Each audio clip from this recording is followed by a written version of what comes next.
Sugatan ng isang lalaki matapos saksakin ng steel bar o bareta sa barangay Guadalupe, Cebu City.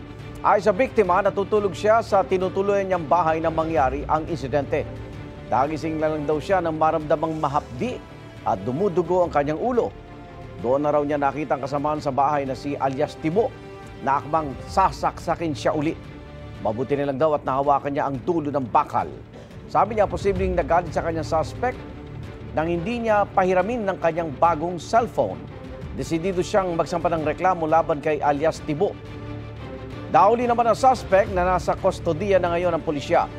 Humingi siya ng tawad para sa kanyang nagawa.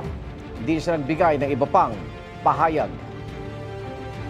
Igan, mauna ka sa mga balita, mag-subscribe na sa GMA Integrated News sa YouTube para sa iba't ibang ulat sa ating bansa.